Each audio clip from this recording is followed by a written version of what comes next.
There were other people who had, they were German, just to give you an idea, in the agricultural area, which I worked in a lot.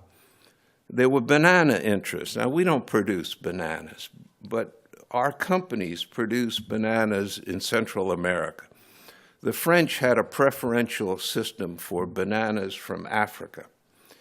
Our people were our big companies were very concerned that that they were going to be shut out of the European banana market by African bananas because the French had these preferences.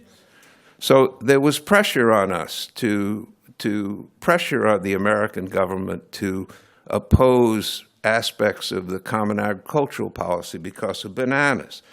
European grain, well, we think of the people in Europe largely, we think of France as being the country which has a sort of tradition of protectionism.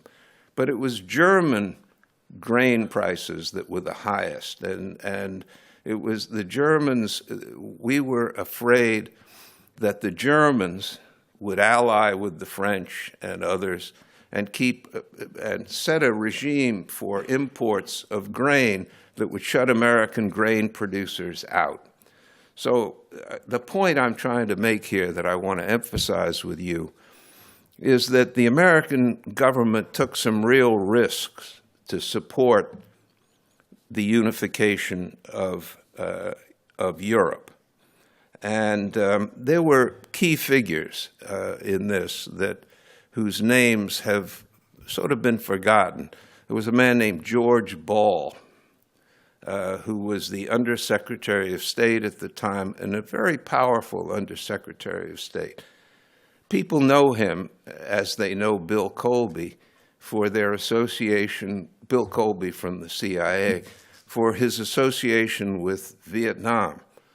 George Ball was one of the most outspoken Americans against involvement in Vietnam in the 1960s.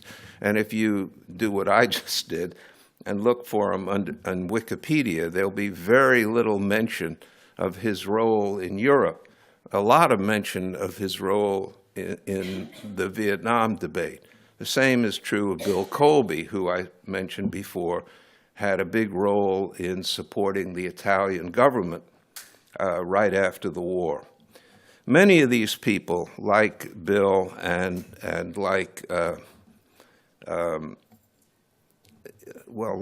Bill Colby and George Ball, these people had all served in the military. Bill Colby was in the OSS during the war, parachuted into Norway, that sort of thing. George Ball had been involved in the Lend-Lease effort. A lot of the people whose names I've recalled as I've been working on this, preparing this little talk, a lot of those people had been in the military and in the occupation of Germany at the end of the war. So they had deep and abiding interests in this area.